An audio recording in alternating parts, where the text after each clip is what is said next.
Assalamualaikum warahmatullahi wabarakatuh. Innal hamdalillah nahmaduhu wa nasta'inuhu wa nastaghfiruhu wa na'udzu billahi min shururi anfusina wa min sayyiati a'malina. May yahdihillahu fala mudilla lahu wa may yudlil fala hadiya lahu. Wa asyhadu an la ilaha illallah wahdahu la syarika lahu wa asyhadu anna Muhammadan abduhu wa rasuluh. Qala Allah ta'ala ya ayyuhalladzina amanu taqullaha haqqa tuqatih wa la tamutunna illa wa antum muslimun. وقال عز من قال أيها الناس اتقوا ربكم الذي خلقكم من نفس واحدة وخلق منها زوجها وبث منهما رجالا كثيرا ونساء واتقوا الله الذي تساءلون به والأرحام إن الله كان عليكم رقيبا وقال عز وجل الذين آمنوا اتقوا الله وقولوا قولا سديدا يصلح لكم أعمالكم ويغفر لكم ذنوبكم ومن يطع الله ورسوله فقد فاز فوزا عظيما أما بعد فإن أصدق الحديث كتاب الله خير هدي محمد صلى الله عليه وسلم وشر الأمور محدثاتها فإن كل محدثة بدعة وبدعة ضلالة وإن ضلالة في النار. Bapak Ibu sekalian rahimani rahimakumullah, masih melanjutkan berhubungan dengan masalah jenazah, sholat dan yang semua berhubungan dengan masalah si mayit atau jenazah tadi. Kalau tidak salah terakhir kita bahas tentang orang yang tidak sempat menguburkan mayit tapi belum mensolatinya boleh mensolati di kuburan. Ya. Dan sekarang kita akan masuk ke poin baru. Poin yang ke-19 dari bahasan masalah jenazah dan yang berhubungan dengannya ini adalah doa yang dibaca dalam sholat mayit. Doa yang dibaca dalam sholat mayit. Dan sudah saya ingatkan tiap hari, sudah 2 kali kurang lebih saya ulangi, sholat mayit dilakukan dengan 4 kali takbir. Takbir pertama membaca Al-Fatihah, takbir kedua membaca salawat pada Nabi Sallallahu Alaihi Wasallam, terutama salawat Ibrahim yang dibaca di tahiyat. Kemudian yang ketiga mendoakan si mayit, dan ini yang akan kita bahas pada malam ini. Dan yang keempat adalah ya, takbir yang keempat boleh mendoakan diri sendiri atau salam, langsung salam. Dan juga sudah kita tunjukkan bagaimana tata cara sholat jenazah itu. Doa atau diantara doa yang dianjurkan di dalam sholat mayit adalah Allahumma inna fulanan ibni fulanin fi dhimmatika wa hablu jiwarika. Ya Allah, sungguhnya fulan ini, si mayit, anaknya si fulan, berada di bawah tanggunganmu serta tali perlindunganmu. Fakihi min fitnatil qabri wa adabin nari wa anta ahlul wafai wal haq. Maka peliharalah ia ya Allah dari fitnah kubur. Nanti kita akan jelaskan semua ini, saya bacakan terjemahannya dulu. Dan juga siksa api neraka. Sesungguhnya engkau maha penjamin lagi maha benar. Allahumma faghfir lahu warhamhu fa innaka antal ghafurur rahim. Ya Allah, ampunilah dia, kasihanilah dia, karena sesungguhnya engkau zat yang maha pengampun lagi maha penyayang. Allahumma ighfir li hayyina wa mayyitina wa saghirina wa kabirina wa dzakarina wa unsana wa hadirina wa ghaibina. Ya Allah, ampunilah orang yang masih hidup di antara kami, orang yang sudah mati di antara kami, anak-anak di antara kami, orang-orang yang sudah tua di antara kami, golongan laki-laki di antara kami, golongan perempuan di antara kami, yang sedang hadir bersama kami dan juga yang tidak sedang hadir bersama kami. Allahumma man ahyaitahu minna fahi alal Islam. Ya Allah, siapapun yang engkau masih biarkan hidup setelah kematian seseorang ini, maka hidupkanlah dalam keadaan agama Islam. Wa man tawaffaitahu minna fatawaffahu 'alal iman. Dan siapa yang engkau matikan setelah ini, setelah si mayit ini ada yang nyusul, maka wafatkanlah dalam keadaan iman. Allahumma la tahrimna ajrahu wa la tudillana ba'dahu. Ya Allah, janganlah engkau mengharamkan kami untuk mendapatkan pahalanya. Artinya karena kami hadir, sholati dia yang ngantar jenazahnya supaya kami dapat pahala, dan janganlah engkau membiarkan kami sesat setelahnya. Artinya jangan sampai ada kesalahan lagi terjadi pada kami. Ini terjemahan umum dulu. Doa ini memberikan gambaran kepada kita bahwasanya pertama adanya fitnah kubur dan adanya azab neraka. Kenapa? Karena Nabi SAW mengatakan fakihi min fitnatil qabri wa azabin nar. Dan dalam hadis Bukhari Muslim dikatakan Nabi SAW bersabda, kalian pasti demi jiwa yang aku ada di tangannya, di genggamannya, maksudnya demi Allah, kalian pasti akan dikenakan fitnah kubur dengan pertanyaan mungkar dan nakir tentang siapa Allah, siapa Tuhan kalian, siapa Nabi kalian, dan apa ya petunjuk kalian, maksudnya Al-Quran. Siapa yang menjawabnya, maka dia akan mendapatkan atau menjadikan kuburannya taman dari taman surga. Dan siapa yang tidak menjawabnya, maka kuburannya menjadi lubang dari lubang neraka. Ini hadis sahih yang menjelaskan tentang adanya fitnah kubur. Juga Nabi SAW mengatakan dalam hadis yang lain riwayat Imam Ahmad, bahwasanya asyhad, orang yang mati di medan perang, dia akan selamat dari fitnah kubur. Enggak ada pertanyaan malaikat, tidak ada pertanyaan malaikat. Jadi selain mereka malah ditanya, sebagaimana dalam hadis tadi kita jelaskan. Dan ini menandakan juga kita sebagai orang yang beriman beda keyakinannya dengan orang yang kafir. Kalau kita lewat sekarang di atas batu nisan atau di kuburan kita lihat cuma tanah sama batu nisan, itu pandangan kita orang yang masih hidup. Tapi dengan iman kita yakin bahwasanya kuburan itu adalah kehidupan yang lain, alam barzah. Kehidupan yang lain sifatnya alam barzah. Makanya dalam bentuk doa yang lain juga bagi sholat jenazah kita mengatakan, Allahumma rzuqhu daran khairan min darihi wa ahlan khairan min ahlihi. Ya Allah, karuniakanlah dia tempat tinggal lebih baik daripada tempat tinggalnya. Ya, karuniakanlah dia keluarga lebih baik daripada keluarganya, maksudnya amal solehnya akan menemani dia di kuburan. Dan warzuqhu jaran khairan min jiranihi, karuniakanlah dia tetangga lebih baik daripada tetangganya. Berarti di kuburan itu ada kehidupan, ada tetangga, ada keluarga, ya kan? Kemudian ada tempat tinggal, karena dikatakan lebih baik berikanlah dia tempat tinggal lebih baik daripada tempat tinggalnya di dunia. Jadi jelas sekali konseptualnya di sini. Ada kehidupan di alam barzah itu. Ya, ada kehidupan di alam barzah. Sekali lagi kuburan mungkin kita lihat kecil, ya, mungkin cuma tanah, tapi dia adalah kehidupan. Makanya dalam hadis lain riwayat Bukhari Muslim dikatakan Nabi SAW pernah melewati dua buah kuburan. Kemudian beliau mengatakan innahuma la yu'adzaban, sesungguhnya dua penghuni kuburan ini sedang disiksa. Amma ahaduhuma fakana yamshi bin namimah, salah satu dari keduanya, wa ma yu'adzabani fi kabir, dan keduanya tidak disiksa pada hal-hal yang dianggap besar oleh orang. Maksudnya orang anggap remeh tapi dosa besar, gitu kan? Amma ahaduhuma fakana yamshi bin namimah, kalau salah satunya pernah karena selalu mengadu domba orang. Wa ammal akharu fakana la yastanzih min bauli, sementara yang satu lagi disiksa karena tidak membersihkan dirinya dari kencingnya, tidak cebok yang benar. Ini juga hadis Bukhari Muslim menjelaskan tentang adanya fitnah dan azab kubur. Dan ini juga dikuatkan dengan doa tadi yang kita pelajari. Kemudian yang kedua, kita dianjurkan mendoakan orang yang sudah mati, terutama dengan dua doa. Allahumma gfirhu, Allahumma arhamhu. Ini yang paling penting. Selalu ya Allah ampuni dia, rahmati dia. Ampuni dia, rahmati dia. Dan kita temukan doa-doa umumnya berisi seperti ini. Termasuk doa juga kita duduk di antara dua sujud. Ya, Allahumma gfirli, warhamni, dan seterusnya. Itu juga ada doa dibaca. Dan selalu ada ikfirli, warhamni. Kenapa? Karena ulama mengatakan yang paling dibutuhkan oleh seseorang hamba adalah ikfar atau pengampunan dosa. Kita tidak tahu dosa itu bisa terjadi jemaah sekalian kita dalam kondisi sengaja atau tidak sengaja. Bisa saja terjadi. Imam Syafi'i rahimahullah pada saat beliau belajar dengan Imam Waqi, rumahnya Imam Syafi'i, rumahnya Imam Waqi di sana. Setiap kali pergi ke sana, Imam Waqi kasih tugas. Ini hafal, ini hafal, ini hafal. Imam Syafi'i setiap kali mau menghafal lupa terus. Imam Syafi'i bingung. Ada apa dengan saya ini? Maka dia bilang, syakautu ila waqi'i su'a hifdhi. Saya keluhkan buruknya hafalan saya kepada Imam Waqi, guru saya. Kenapa saya setiap disuruh hafal ayat ini lupa, hadis ini lupa, syair ini lupa. Lalu apa kata Imam Waqi?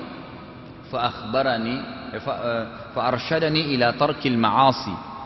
Sementara Imam Waqi bilang kepada saya, tinggalkanlah maksiat wahai Syafi'i. Imam Syafi'i bingung, maksiat apa yang saya buat? Imam Syafi'i itu cuma dari rumah, masjid, rumahnya Imam Waqi, belajar. Dosa apa gitu? Lalu Imam Syafi'i berpikir, merenung. Ternyata dari rumahnya Imam Syafi'i ke rumahnya Imam Waqi itu melewati pasar. Jadi Imam Syafi'i harus lewat pasar.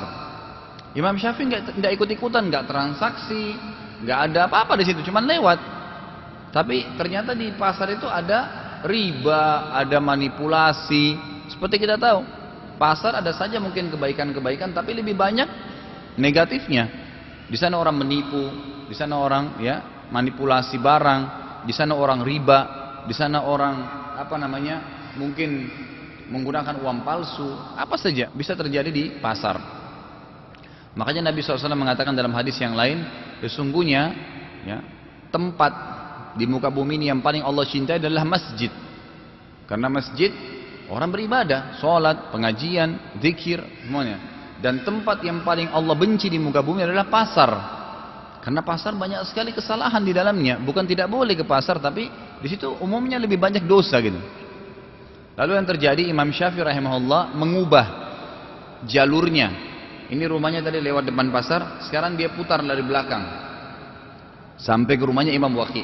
Hanya ninggalin pasar aja. Lalu Imam Waqi mengatakan, Imam Syafi'i mengatakan, wa akhbarani bi anna ilma nurun wa nurullahi la yu'ta li 'asi. Dan Imam Waqi mengatakan kepada saya, ilmu agama itu, ilmu Allah adalah cahaya, dan cahaya Allah tidak akan dikasih kepada orang yang bermaksiat. Tidak bisa. Dia susah faham, dia susah amalkan. Tapi kalau dia tidak bermaksiat, maka dia akan terjaga. Dia akan terjaga.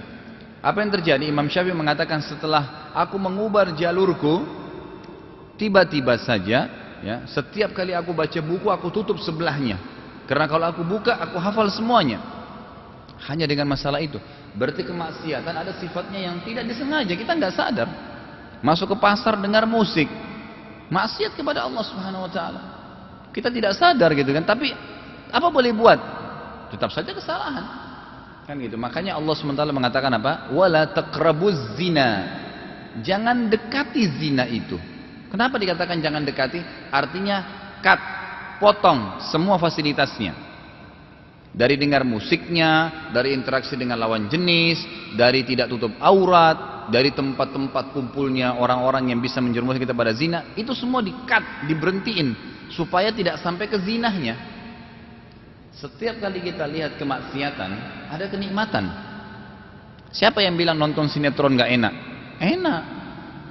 Duduk nonton cerita, kita dihibur, enak. Nonton konser musik, suaranya bagus, ada orang gagah, ada orang cantik, enak. Tetapi permasalahannya, Allah haramkan, nggak boleh. Gitu loh. Kenikmatannya ada, makanya sebelum kita menikmatinya atau sampai malah kita terus dalam maksiat, di-cut fasilitasnya. Wala taqrabuz zina, jangan kamu adakan fasilitasnya, berhentiin nikat. Nggak boleh ada bar, nggak boleh ada diskotik, nggak boleh ada ini, nggak boleh ada perempuan telanjang buka auratnya depan TV, nggak boleh, semua memang di-cut. Kalau itu ada, membuka pintu zina. Jangan dekatin. Bukan berarti kita jangan parkir dekatnya tempat zina. Maksudnya adalah memang di-cut fasilitasnya. Setiap kali juga kita menjaga diri kita dari maksiat, dimaksudkan kita akan lebih banyak cenderung kepada ketaatan. Dan sebenarnya kalau kita misalnya menjaga ibadah kepada Allah Subhanahu Wa Taala, nanti ibadah ini akan mengurangi atau menghilangkan dosa kita. Setiap kali Anda merasa sholat saya nggak khusyuk, mau mengaji pegang Quran males, mau sholat malam, aduh masih ngantuk. Semua itu karena kemaksiatan.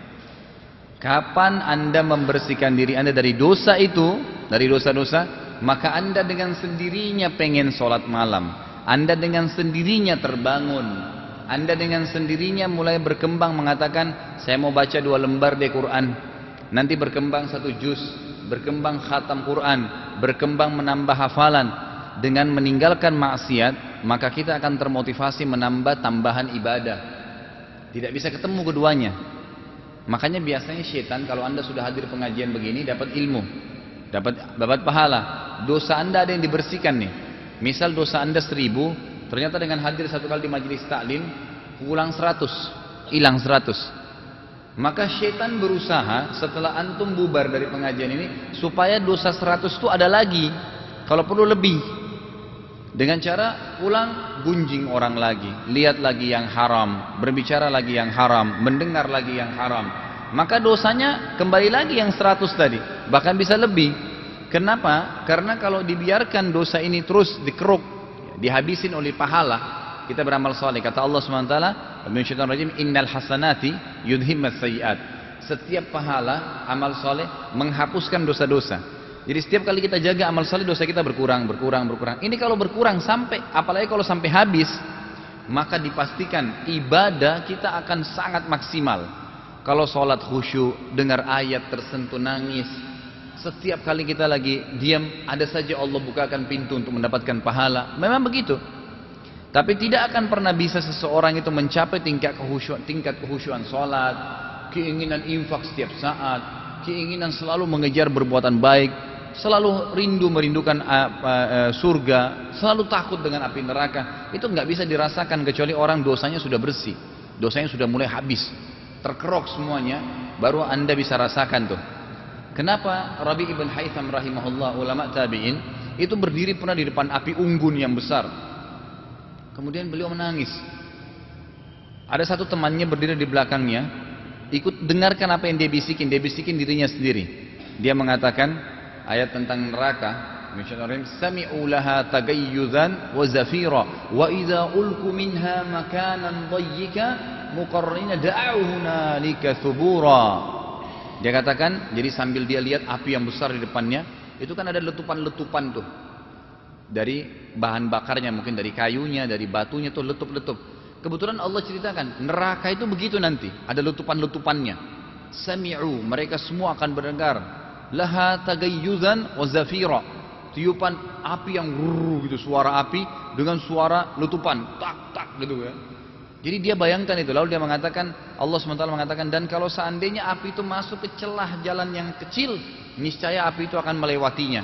Jadi kalau orang di neraka jarinya terbuka sedikit, apinya lolos sampai ke sini, gitu. Terus memasukin semua tubuhnya. Lalu apa yang dikatakan? Ya, dan mereka pada saat itu coba memanggil subura, Tuhan-Tuhan mereka, tapi mereka tidak bisa buat apa-apa. Apa yang terjadi? Rabi ibn Haytham waktu baca ayat ini pingsan, tiba-tiba pingsan di tempat. Kenapa dia bisa pingsan? Mungkin kalau kita semua yang hadir sini termasuk saya, kalau kita berdiri di depan api unggun biasa saja. Tapi kenapa Rabi ibn Haytham bisa pingsan? Karena dia tersentuh dengan ayat tersebut. Kenapa dia bisa tersentuh? Karena maksiatnya nggak ada, imannya sudah luar biasa gitu. Kalau makin luar biasa imannya, dosanya hilang, bersih, maka otomatis akan imannya bertambah dan makin tersentuh. Ada pernah jemaah saya ikut umroh, nggak ngerti bahasa Arab, bawa bapak gitu, setiap kali habis pulang tarawih nangis. Saya tanya kenapa pak? Tadi saya tersentuh dengan ayat Ustaz. Dia nggak paham tuh apa yang dia ucapin, tapi saya tahu apa yang dia maksudkan. Saya langsung berpikir, mungkin orang ini karena dia ibadah, maka kan otomatis berkurang dosanya.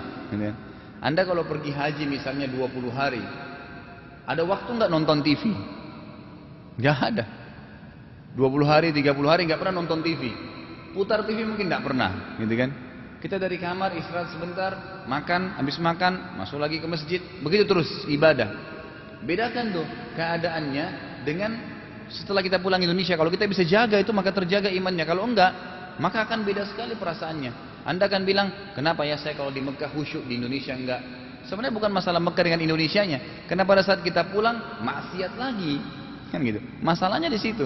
Maksiat kalau bertambah, iman kita mulai berkendor, kehusyuan ibadah lagi kendor. Tapi kalau dia habis, maka akan membantu yang lainnya. Makanya di sini kita minta diampuni, minta selalu diampuni. Allah maghfirhu, ya Allah ampuni dia. Warhamhu, kasihani dia. Mungkin banyak kesalahannya ya Allah. Ya. Itu yang kedua. Yang ketiga, kita juga mendoakan orang yang masih hidup. Karena kita mengatakan Allah maghfir li hayyina wa mayyitina, ampunilah orang hidup di antara kami, orang yang mati, anak-anak, orang tua, laki-laki, perempuan, gitu kan? Semua kita doakan. Orang yang hadir dan orang yang gaib. Kemudian juga permintaan doa kita mengatakan, ya Allah, siapa yang masih hidup, hidupkanlah dalam Islam, siapa yang mati, matikan dalam keadaan iman, maka janganlah engkau haramkan kami dari pahalanya, karena kami sudah sholati dia dan kami sudah hadir di kuburannya, dan juga jangan engkau sesatkan kami setelahnya. Ini doa dibaca, dianjurkan kalau seandainya orang yang mati itu orang besar, ya, orang yang sudah balik, laki-laki atau perempuan sama. Kita bacain doa. Kalau anda tidak hafal, minimal anda mengatakan Allahumma gfirhu, Allahumma arhamhu. Terus itu kita ulangi sampai imamnya takbir yang keempat. Kemudian kalau seandainya dia anak kecil, belum balik, doanya lain lagi. Allahumma ij'alhu liwalidayhi salafan wa dhukhra wa farata. Ya Allah, jadikanlah dia bagi kedua orang tuanya sebagai persembahan, simpanan, serta ya penyebab daripada amal soleh. Jadi anak ini mati, ya Allah, buatlah dia jadi ya penyebab orang tuanya selamat nanti. Wasakkil bihi mawazinahum. Kemudian dengan kematian dia ini beratkan nanti timbangan kedua orang tuanya di hari kiamat. Wa'adzim bihi ujurahum. Dan banyakkanlah pahala mereka karena kematian ini. Ya, mereka biar sabar. Wala tahrimna wa iyyahum ajrahu. Wala taftinna wa iyyahum ba'dahu. Ya Allah, janganlah engkau mengharamkan kami mendapatkan pahala dari pengurusan jenazah ini, walaupun dia anak kecil, dan juga dari sholatnya sampai di kuburannya, juga kedua orang tuanya. Dan juga janganlah engkau membiarkan kami dan kedua orang tuanya mendapatkan fitnah. Allahumma alhiqhu bisalihi salafil mu'minin fi kafalati Ibrahim. Ya Allah, masukkanlah dia, anak ini, bersama dengan anak-anak muslim yang meninggal sebelum balik di bawah naungan Nabi Ibrahim alaihissalam. Dan dalam hadis yang sahih pada saat Nabi SAW sedang mi'raj ke langit, itu beliau mengatakan, di langit ketujuh aku bertemu dengan seseorang yang banyak sekali anak-anak kecil di hadapannya, dan orang itu sangat mirip dengan aku, kata Nabi Muhammad SAW. Lalu waktu-waktu Jibril, siapa itu wahai Jibril? Jibril mengatakan itu adalah Ibrahim, ayahmu Ibrahim alaihissalam. Dan yang bersama dengan dia anak-anak kecil itu adalah anak-anak muslim yang meninggal sebelum balik. Makanya di sini kita doakan, kita mengatakan, ya Allah, masukkanlah anak ini karena sebelum balik di bawah naungan Nabi Ibrahim alaihissalam. Wa abdilhu daran khaira min darihi. Dan gantikanlah rumahnya agar lebih baik daripada rumahnya di dunia. Wa ahlan khaira min ahlihi. Dan keluarganya lebih baik dari keluarga dunia. Wa afihi min fitnatil qabr. Dan selamatkan dia dari fitnah kubur. Wa min adzabi jahannam. Dan dari azab jahannam.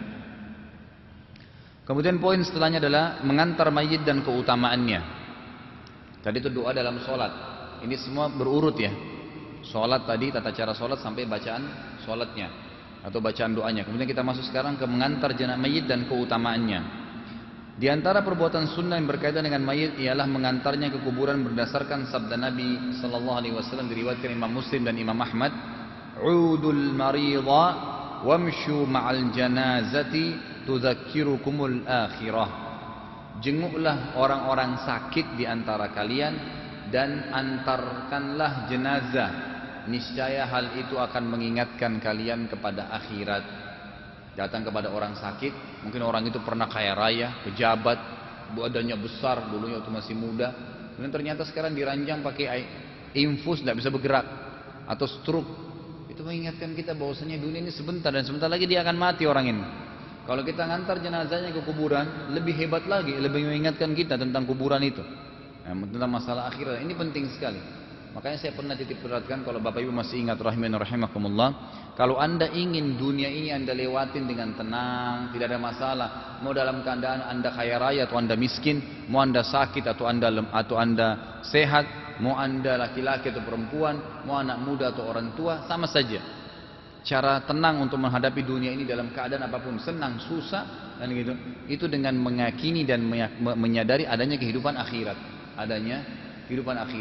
Orang kalau sakit stroke, di atas ranjang nggak bisa bergerak, tapi kalau dia berpikir dengan imannya, oh sebentar lagi juga saya akan meninggal, di akhirat saya tidak stroke lagi, hilang stroke-nya itu, dia akan normal di akhirat, tidak ada masalah. Maka dia tahu, dengan tahu akhirat tidak ada masalah, dia bisa hadapin penyakitnya. Pada saat seseorang lagi dalam keadaan susah, dia tahu ada Tuhannya Allah SWT dan dia tahu ada akhirat, maka dia tahu ini dia cuma lewatin sebentar, kelaparan, selesai, nanti di akhirat juga dia akan makan banyak dan seterusnya. Jadi ini akan membantu gitu. Kemudian dalam pelaksananya dianjurkan supaya mempercepat langkah. Waktu ngantar jenazah, mempercepat langkah. Itu berdasarkan sabda Nabi SAW diriwayatkan oleh Imam Bukhari, asri'u fa in taku salihatan fa khairun tuqaddimunaha ilaih wa in taku siwa dzalika fasyarrin tad'unahu an riqabikum. Bersegeralah kalian dalam mengantar jenazah, cepat-cepat jalannya, karena ia termasuk jenazah. Bila dia termasuk jenazah yang saleh, orang baik, maka itu adalah kebaikan yang paling baik yang kalian ajukan kepadanya.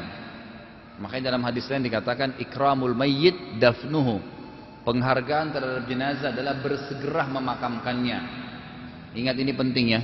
Banyak di Indonesia ini tunggu anaknya datang dari kampung mana, dari negeri mana, ditahan jenazahnya sampai 2 hari, sampai 3 hari, sehari aja. Mungkin sejam aja kita katakan sebenarnya terlalu lama, gitu loh. Kenapa? Karena Nabi SAW suruh segera. Memang sudah mati. Oh kesian, anaknya belum ketemu, ini istrinya belum ketemu, tantenya belum ketemu, neneknya belum ketemu.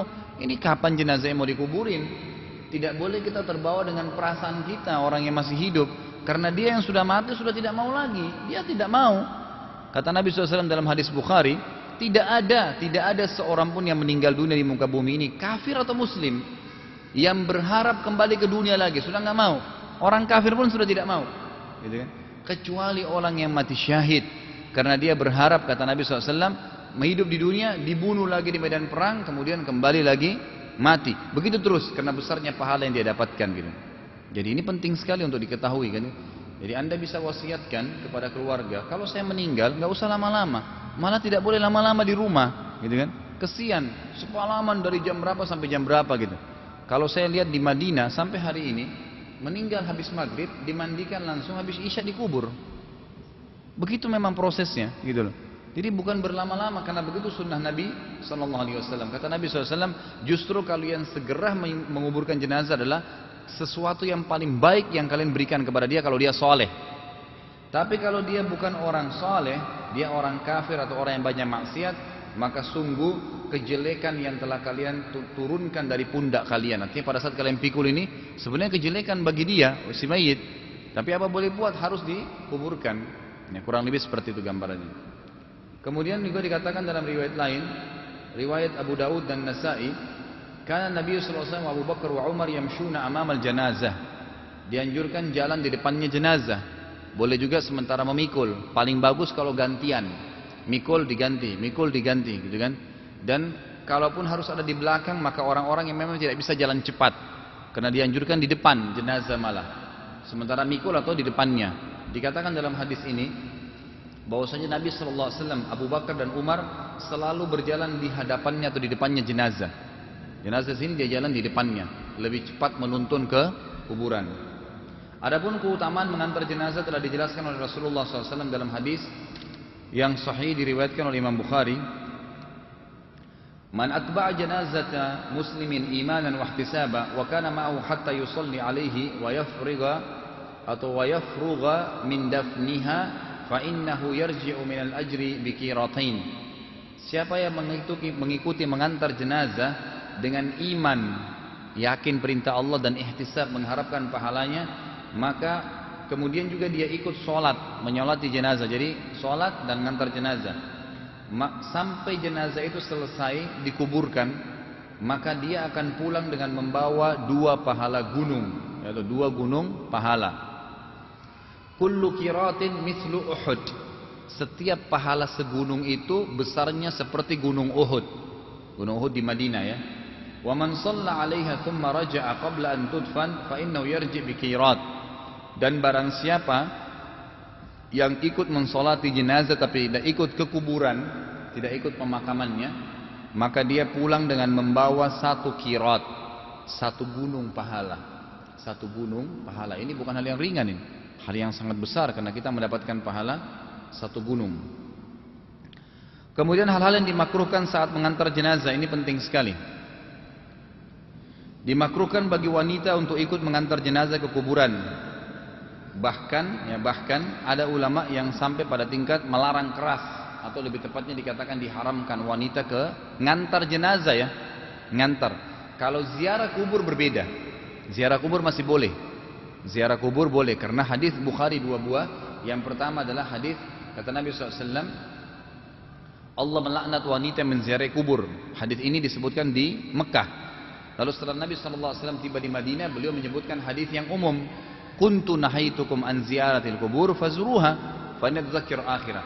Dulu di Mekah saya pernah larang kalian ziarah kubur, tapi sekarang ziarahilah karena dia bisa mengingatkan akhirat. Kata ulama hadis, laki-laki perempuan sama, boleh ziarah kubur. Tapi kalau ngantar jenazah ini yang dilarang. Bagi perempuan dikhawatirkan mereka tidak kuat yang menahan melihat orang yang dia cintai dimasukkan ke kuburan, akhirnya dia nangis, dia teriak-teriak atau apa saja gitu kan. Atau dikhawatirkan hal yang lain, pada saat mereka tidak tutup aurat, pada saat mereka dandan, ini malah jadi masalah, malah jadi fitnah.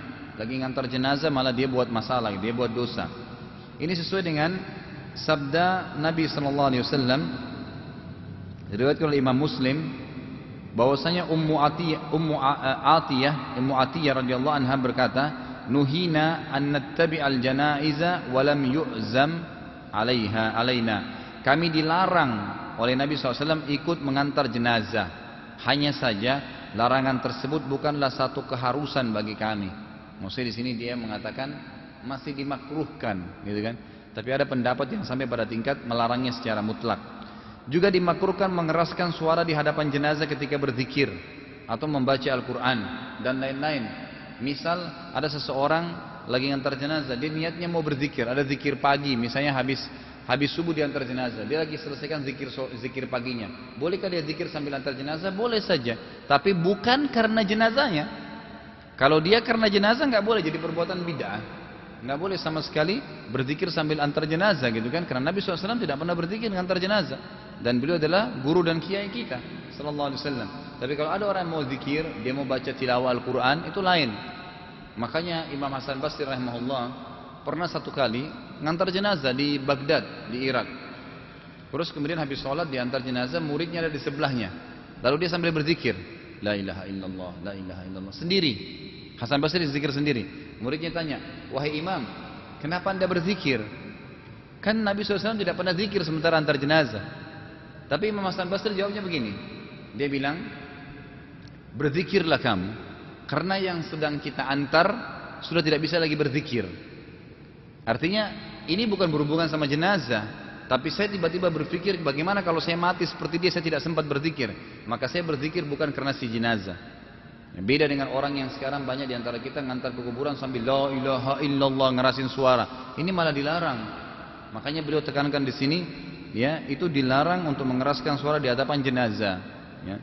Kalau kita berzikir membaca Quran, karena para sahabat Rasulullah SAW memakruhkan atau melarang mengeraskan suara dalam 3 hal, yaitu pada saat di hadapan jenazah, pada saat berzikir, dan pada saat perang.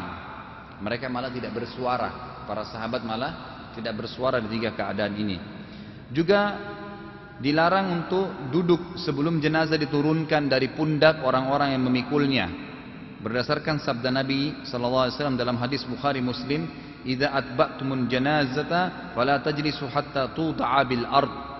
Jika kalian mengantar jenazah maka janganlah kalian duduk, maksudnya di sekitar kuburan. Biasa banyak orang jongkok, gitu kan? Itu sebelum jenazah diletakkan terlebih dahulu di tanah, sebagai bentuk penghormatan kepada jenazah tadi. Dan ini perintah Nabi sallallahu alaihi wasallam. Kemudian prosesi poin yang ke-22 adalah menguburkan mayit. Tadi itu poin 21, hal-hal yang dimakruhkan atau dilarang pada saat mengantar jenazah. Yang dimaksudkan dengan menguburkan mayit adalah menguruk tubuh mayit secara merata dengan tanah. Dan hukumnya ialah wajib kifayah. Sebagaimana firman Allah SWT dalam surah Abasa ayat 21, "Tsumma amatahu fa akhbarah." Kemudian dia mematikannya, Allah mematikan manusia dan memasukkannya ke dalam kubur. Artinya memang disuruh untuk dimasukkan ke dalam kubur. Dalam mengubur mayit terdapat beberapa ketentuan hukum yang harus diketahui. Yang pertama, dianjurkan mendalamkan kuburan, lubangnya didalamkan. Makanya biasa ukuran kita itu sampai kalau seorang laki-laki berdiri, dia di dalam, kepalanya tidak keluar. Dia masih di dalam. Dan di sini dikatakan dalam ukuran sekiranya binatang buas atau burung pemakan bangkai tidak mungkin menjangkau mayit. Itu tujuannya. Karena mungkin bau badannya ngeluarin bau, nanti terus ada burung yang datang menggali-gali lagi tempatnya gitu kan. Bisa saja. Tapi kalau dia dalam seukuran manusia atau malah lebih tinggi dari itu, maka biasanya tidak bisa dijangkau oleh hewan. Jadi dikatakan mendalamkan kuburan dengan ukuran sekiranya binatang buas atau burung pemakan bangkai tidak mungkin menjangkau mayit dan menutupi baunya kalaupun harus keluar. sebab jika tercium keluar niscaya akan menyebarkan bau tidak sedap. Hal ini berdasarkan sabda Nabi sallallahu alaihi wasallam, riwayatkan oleh Imam Tirmidzi dan disahihkan oleh beliau, ihfiru wa a'miqu wa ahsinu wadfinu itsnaini wa thalathata fi qabrin wahid. Faqalu man nuqaddimu ya Rasulullah? Qala qaddimu aktsarahum qur'ana. Ini pada saat beberapa sahabat mati syahid dan tempatnya agak sempit pada saat itu, artinya medan perang ini dipenuhi dengan banyak orang-orang kafir segalanya, maka para sahabat dikuburin.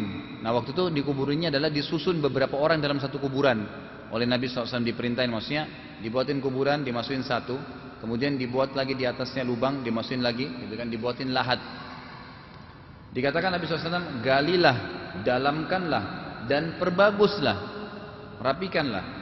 Lalu kuburkanlah 2 atau 3 jenazah dalam satu kuburan. Ini waktu orang mati syahid di zaman itu.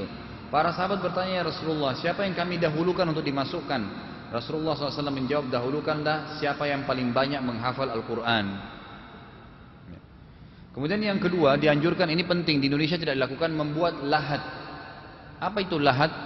Jadi digali dulu kuburan, kemudian dibuat di dalam lagi ukuran jenazah. Kurang lebih kalau kita lihat sekarang itu ukurannya 60 cm ya, atau setengah meteran, itu dibuat lubang. Nanti jenazah dimasukin ke dalam situ. Kalau kita kan tidak, di lubang ditaruh langsung. Itu namanya syak. Tapi kalau lahat itu adalah di lubang dulu baru dimasukin ke dalam. Dimasukin ke dalam. Nah, tadi maksudnya menyusun kuburan, di dalam kuburan 2 atau 3 jenazah itu dibuat dalam sekali, kan gitu. Kemudian dibuatin lahat, dimasukin jenazah, ditimbun tanah dulu. Setelah ditimbun tanah, tertutup tadi jenazah yang pertama, dibuatin lahat di atasnya. Baru dimasukin jenazah lagi, ditutup lagi. Jadi bukan berarti jenazah, di atasnya jenazah, enggak begitu. Tapi dimasukin ke lahat masing-masing. Ya, kurang lebih seperti itu. Makanya juga kuburan-kuburan seperti di Baqi di Madinah, itu memang karena banyak sekali kayak jemaah haji kalau mati sekian banyak orang, mau dikuburin, maka dibuatin lahat. Dan itu per 10 tahun sekali digali lagi. Digali dimasukin jenazah. Nah itu dimasukin bukan dibongkar ya, tapi diperkirakan dalamnya berapa, digali lebih dalam atau malah digali lebih di atasnya. Yang penting lahatnya nggak diganggu, lahat tempat tadi jenazah itu nggak diganggu. Jadi misalnya digali lagi lubang yang sama, ini lahat pertama dilewatin di bawahnya, gitu. Jadi kurang lebih seperti itu. Makanya bukan jenazahnya yang dibongkar. Ini jangan salah paham. Jadi menurut saya Allahu a'lam, Anda yang jadi pengurus masjid juga, atau Anda juga bisa wasiatkan kepada keluarga, jangan sampai kalau kita meninggal disyak. Kayak di Indonesia itu syak namanya, digali, ditaruh, ditutup papan. Mestinya tidak boleh begitu, kita harus lahat memang. Digali dulu, dibuat lagi dalam, di bagian bawah itu dibuat lagi ke dalam. Ukuran jenazah bisa ditaruh. Jadi pada saat tanah dilemparin itu tidak kena jenazah. Ini sesuai dengan sabda Nabi sallallahu alaihi wasallam ya dalam hadis, Al-lahdu lana wasyakku li gairina. Lahat itu untuk kami dan syak untuk selain kami. Lahat artinya membuat lubang tadi, gali, kemudian dimasukkan lubang, dimasukkan jenazah. Kalau syak itu di lubang saja, kayak kita baru taruh papan. Jadi syak itu untuk selain orang Islam. Udah masuk waktu? Baik. Kita lanjutin insyaallah pertemuan akan datang lagi dengan hal-hal yang harus dilakukan setelah mayit dikuburkan. Pada benar dari Allah SWT, kalau ada salah dari saya mohon dimaafkan. Subhanakallahumma bihamdika asyhadu an la ilaha illa anta astaghfiruka wa atubu ilaik. Assalamualaikum warahmatullahi wabarakatuh.